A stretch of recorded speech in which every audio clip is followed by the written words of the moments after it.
Numa obra de arte do mestre Picasso, Guernica, vi tanta emoção, explodindo uma bomba de ódio, dividindo o povo de uma nação. E nas torres do meu pensamento, naquele momento, pintava Gaudí. Eu senti o desejo de ser o salvador dali. Vou ler um pouquinho do meu livro para vocês, Sociedade Planetária Mundo Natural. Aliás, esse livro não é meu, eu só fui o meio pelo qual ele chegou aqui até nós.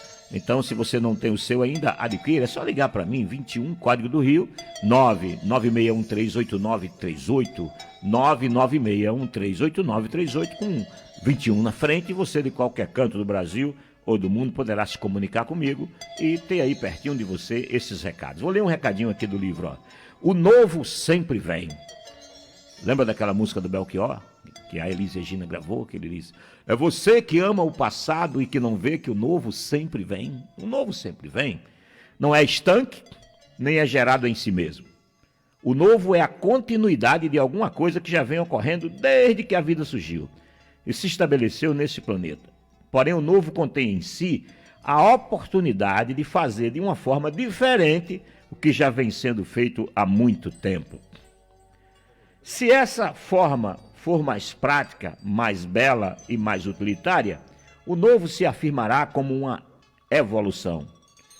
O novo tem a capacidade de trazer soluções ainda não existentes para problemas crônicos. A competitividade fraterna é uma novidade que vem para se afirmar como uma evolução. Ela anuncia que para a paz social ser possível, o segmento mais rico da humanidade, levando em conta os valores extraeconômicos, que são de suma importância, terá que devolver parte do que acumulou para reduzir as mazelas causadas pelos privilégios adquiridos desmedidamente por essa classe que sabe acumular fortuna com ganância, muitas vezes com destruição da própria natureza. Então, uma fortuna acumulada nas mãos de poucas pessoas que precisam ser questionadas e devolvidas para a base da humanidade que vive mal por causa desses privilégios acumulados em poucas mãos. Para isso ser possível, será necessário um processo, e ele se desencadeará por adesão ou por convencimento. A princípio, uma ideia desse tipo contará com o apoio da parte mais evoluída e consciente da humanidade. A parte mais evoluída da humanidade já vem trabalhando para isso. Há muito tempo, você vê uma pessoa aqui, outra acolá, se colocando, se posicionando. Os ricos do mundo ficam com as orelhas de pé, não quer discutir isso, mas tem que se discutir. Nós tivemos um conterrâneo nosso chamado Josué de Castro, que foi um dos primeiros seres humanos do mundo a discutir a questão da fome. E ele discutiu isso lá na Europa. Ele foi exilado no tempo da ditadura, escreveu um livro chamado Geografia da Fome, que pela primeira vez colocou na cabeça das pessoas mais pensantes do mundo a necessidade de enxergar porque que tem fome no mundo quando tem abundância numa ponta. Porque tem 11% da humanidade, que dá 800 milhões de pessoas, que todo dia acorda com fome, quando a gente sabe que tem recurso para alimentar a humanidade todinha. Então, a princípio, uma ideia desse tipo contará com o apoio da parte mais evoluída e consciente da humanidade e da maioria do povo pobre, se o pobre tomar consciência, porque infelizmente o pobre é enrolado. O pobre tem uma facilidade muito grande, porque, veja bem, se as elites do mundo, mesmo num país democrático como o nosso, se não negociar com o pobre, ela sempre vai impor o ponto de vista dela, que é eu mando e você obedece. Se o pobre entender a força que tem, obriga as elites a negociar com o pobre, que vai dizer assim: você tem muito dinheiro, mas eu sou maioria. Se você acha que só por ter dinheiro pode me transformar em escravo, planejar coisas para mim e eu ter que obedecer, alguma coisa está errada nessa relação. Então, vamos, aquele papo que eu digo aqui todo dia, vamos botar em cima da mesa o valor do empreender e o valor do trabalhar. E vamos achar um denominador comum nessa história. Né? Então, não é somente enriquecer por enriquecer e depois de sentar na montanha de dinheiro achar que pode mandar e todo mundo tem que obedecer. Não. Tem que se discutir essas relações. Essa relação tem que ser discutida. E as pessoas mais inteligentes do mundo, mais sensíveis, já pensam nisso. No mundo onde nós vamos ser importantes por ser. É o que você é e não o que você tem. O que você tem é muito importante. Mas não é a coisa mais importante do mundo.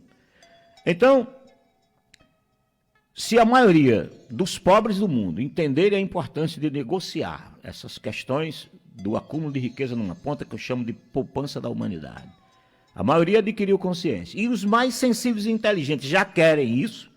A gente tem uma margem de negociação muito bacana. Não é para fazer confusão, não. É para conversar mesmo. Eu defendo a política, o consenso, a conversa. Né? Então, nós temos uma ideia desse tipo, contando com o apoio da parte mais evoluída e consciente da humanidade e da maioria dos pobres, se eles adquirirem consciência. Se não deixarem que as mentiras veiculadas porque as elites dominam de duas maneiras. Dominam primeiro pela força, a força do dinheiro, a força de tudo que eles têm para proteger os seus privilégios, né? Inclusive as leis são feitas para proteger quem tem. A lei não é feita... Quando tem uma lei feita para o pobre, foi porque foi muita luta, foi muito sacrifício, foi muita batalha. As leis são feitas, o arcabouço legal é feito para proteger quem tem poder, quem tem dinheiro. Né? Então, o pobre tem que ter consciência. E a outra forma de manipular as pessoas é o convencimento, através da mídia. Hoje, com a internet, então, quem tem dinheiro para espalhar mentira, a internet tem que ser muito bem fiscalizada, porque senão a fake news se torna verdade, senão a mentira vira verdade. O Brasil hoje sofre, está rachado e dividido, porque a mentira roda para cima e para baixo dentro da internet. Então, se nós tivermos a ponta mais evoluída da humanidade, com a maioria, que são os mais pobres, que precisam de ter uma vida melhor, nós vamos ter um caudal, uma força tão poderosa, que vai fazer com facilidade a gente negociar com os ricos, pagar impostos, pagar mais impostos, sabe? Tem que botar o rico para pagar imposto. Hoje quem paga imposto no Brasil é o povão. Nós pagamos imposto embutido no preço de tudo. Mesmo que você não faça a declaração de imposto de renda, você paga muito imposto. Você paga mais imposto quando você compra uma bicicleta do que quando o rico compra um barco de luxo. Então é isso. Nós temos que usar todo esse poder de convencimento, ou seja, da maioria dos pobres e humildes, para que o mundo melhore, que chegue à sua vida, à sua mesa, pão, oportunidade, com as pessoas inteligentes que têm sensibilidade, que já se juntam ao povão para fazer essa reivindicação, e a gente cobrar dos governos que se estabeleçam, eleger governos que sejam comprometidos com isso, ou seja, distribuir melhor a renda gerada no planeta Terra, no geral e aqui no nosso país, no particular. O pobre tem que entender isso. Todo pobre, seja um povo ou um indivíduo, deverá se conscientizar de que o que está faltando em sua mesa, em sua vida, na sua infraestrutura, está sobrando na mesa, na vida ou no lastro de riquezas dos que se opõem à entrada em vigor de uma ordem, uma nova ordem, que não seja egoísta, e sim fraterna e altruística, diferente do capitalismo praticado hoje no mundo. Quanto aos muito ricos, um bom argumento para a adesão à nova ordem, nos moldes da proposta nessa cartilha, consistirá na redução da hostilidade do meio e na certeza de que eles ficarão com um limite de riquezas que lhes permitirão viver tranquilos e em paz. A gente não quer acabar com o rico do mundo. Não existe, a gente não quer isso. A gente quer que a pessoa que empreenda viva bem do seu empreendimento, ganhe pelo seu talento de empreender, mas pague bem. Olha só o discurso que eu faço aqui. É bom para você, meu irmão rico, porque se você é empreendedor e paga bem seus trabalhadores, eles vão ter dinheiro para comer, o dinheiro circula na economia, volta de novo para o seu negócio. O dinheiro aplicado na base da pirâmide, ele sobe, vai terminar na mão do banqueiro de novo, vai passar pelas grandes empresas. É sábio enriquecer um povo, porque todo mundo se enriquece.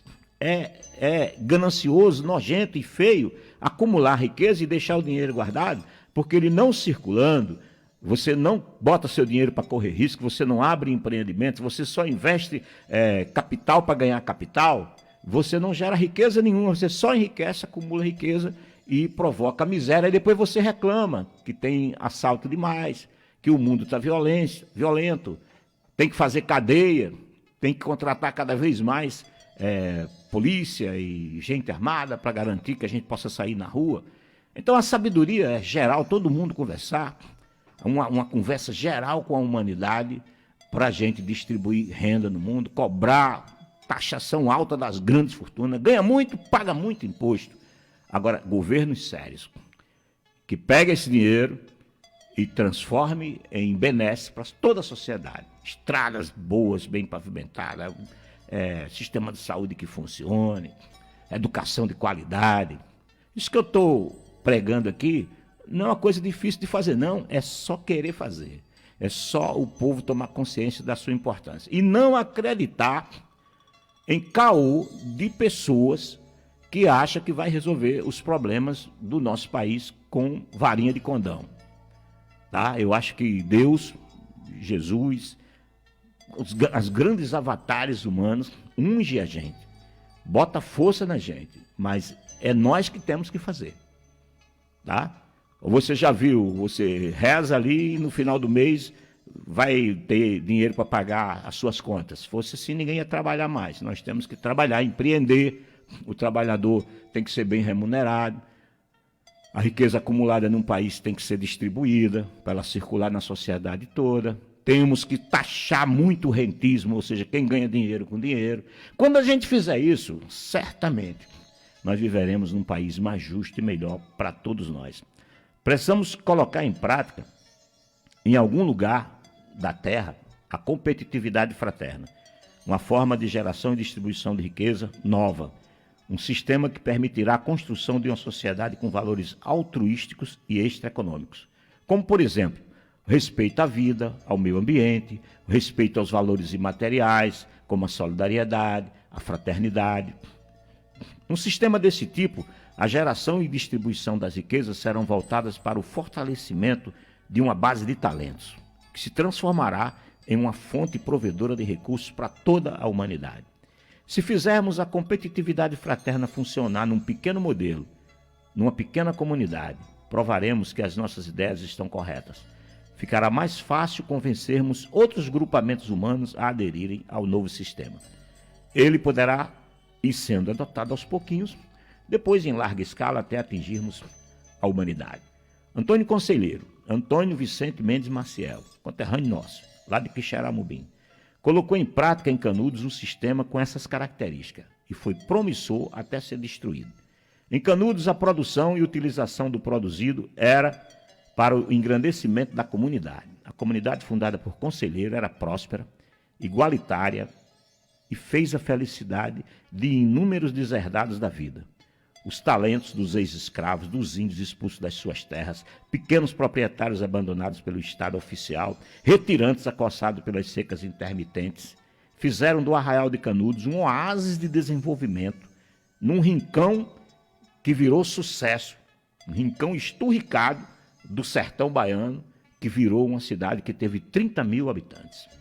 O Arraial de Canudos chegou a ter aproximadamente 5 mil construções, 30 mil habitantes, e conheceu a prosperidade econômica. Com sua população alimentada, o futuro das crianças cuidado através do acesso à escola, a divisão inteligente das tarefas de trabalho de acordo com os talentos dos seus habitantes, tudo muito organizado. Conselheiro foi um grande gestor público. Canudos, na Bahia, daquela época, só tinha menos habitantes que a capital, Salvador. A organização social e o lastro de reservas econômicas do Arraial permitiram a resistência heróica da sua população sitiada a várias expedições armadas até o dente, na equivocada Guerra de Canudos.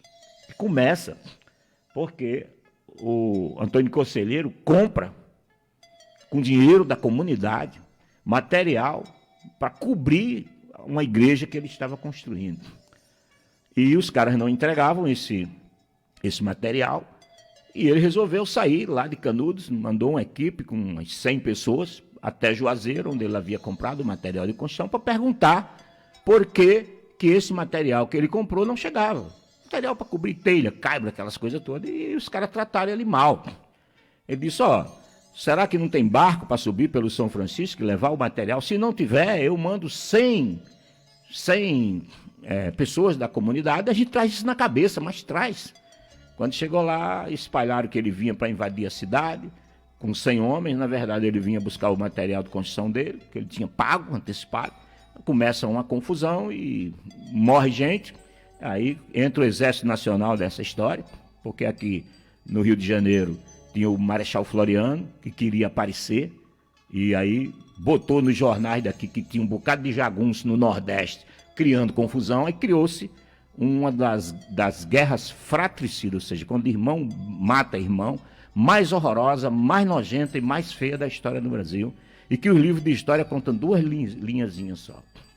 Passaram todos os habitantes de Canudos a fio de espada. No final das contas, sobrou as mulheres e alguns meninos morrendo de sede, e quando eles iam buscar água no rio Vaza Barris, eram metralhados. Foi uma coisa horrorosa, que eu sugiro que as pessoas estudem a história de Canudos. Mas foi uma história bonita. Ali tinha um homem inteligente que interpretava bem os preceitos cristãos e que criou uma comunidade independente, próspera, que tinha suas regras. Naquele tempo o Brasil também era meio banda voou, né? Você imagina que isso aí foi... A guerra acabou em 1897, a Guerra de Canudos. Não existia ainda nem o cangaço, que Lampião vai morrer em 38. Padre Inciso ainda não tinha nem aparecido. Para você ver como a história é bonita e é bom. Se o Brasil tivesse um presidente que conhecesse história, que falasse para o seu povo, para o nosso povo, com propriedade de quem analisa o que aconteceu, para entender o presente, e a partir do entendimento do presente, olhando para o passado e construir o futuro, nós estaremos muito bem. O Brasil precisa disso. O Brasil precisa de lideranças políticas que conheçam a história do Brasil, que entendam o presente e que possam trabalhar junto com o seu povo a construção do futuro que todos nós queremos. Sem essas arruaças, sem esses aventureiros que surgem do nada nas redes sociais, olhando para um telefone e dizendo: olha aqui, que eu vou... E o povo repassando isso como se tivesse nascido ali um salvador, como se tivesse chegado aqui o ungido de Deus para resolver os problemas do nosso país. O brasileiro precisa conhecer a si mesmo, amar a si mesmo e entender que Deus vai levantar do solo da nossa pátria muitas lideranças em vários pontos do Brasil. Lideranças que sejam capazes de conversar entre si, de construir consensos, de olhar para trás, de olhar compreender o presente e de planejar o futuro. Chega da gente ficar apenas dizendo que o Brasil vai ser o país do futuro e a gente não chegar nunca nesse futuro. O futuro é agora. O Salvador daqui.